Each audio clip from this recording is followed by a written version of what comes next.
Students, how are you? Hope all of you are safe and healthy at your homes. Students, I am your math teacher, Mrs. Monica Sharma from California Public School. Today, I will teach you math topic division by 10, 100 and 1000. Yes, students, so take your notebooks and study with me. Yes, today's topic is division by 10, 100 and 1000.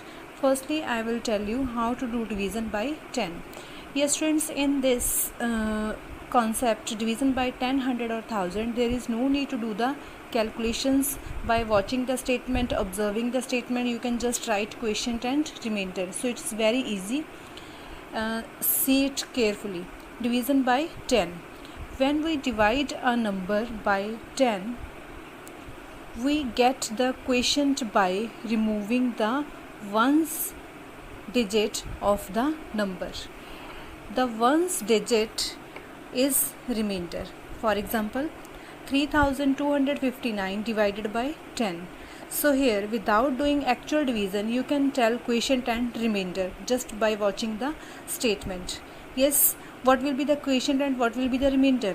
See it again carefully. When we divide a number by 10, get the quotient by removing the ones digit of the number. What will be the quotient?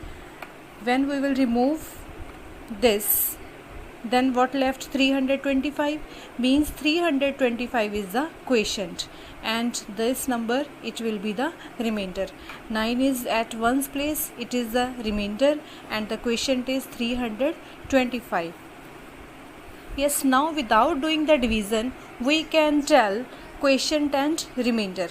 Yes, now see one more example relating to it. 3248 divided by 10.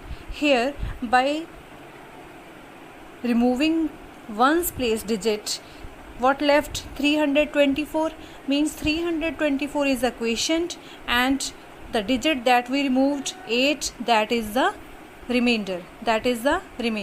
So next is division by 100. This is also very easy. Listen it carefully.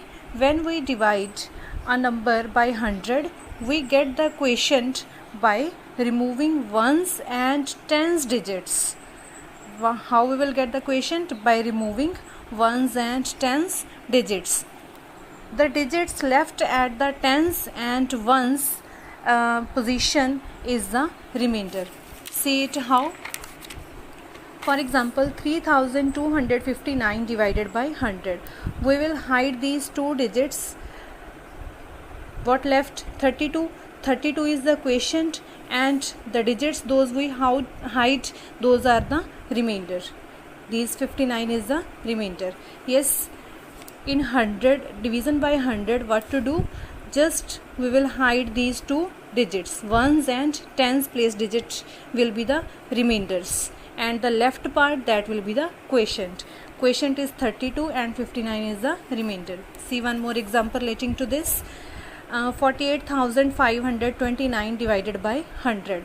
Then these two ones and tens place digit, these two digits we will leave. Then what left? 485. This is the quotient, and last two digit, ones place and tens place digit, these both digits, it is 29. It is the remainder. 485 is the quotient and 29 is the remainder. Now next is division by 1000. When we divide a number by 1000, we get the quotient by removing ones, tens and hundreds place digits, and the number formed by the removed digits is the remainder. For example, 32,579. We will remove these three digits in division by 1000. Which digits? Ones, tens, 100. These three digits will be removed. The digits we removed, those are the remainders, and the left part is quotient. So 32 is the quotient and 579 is the remainder. Yes, now see one more example. 4,876 divided by 1000. When we divide by 1000, we will remove the digits ones, tens and 100 place. These three digits we removed, these are the remainders, and the left digit, that is the quotient. So 4 is the quotient and 876 is the remainder. Hope you have understood this concept. Do the sums relating to this, and have a beautiful day ahead.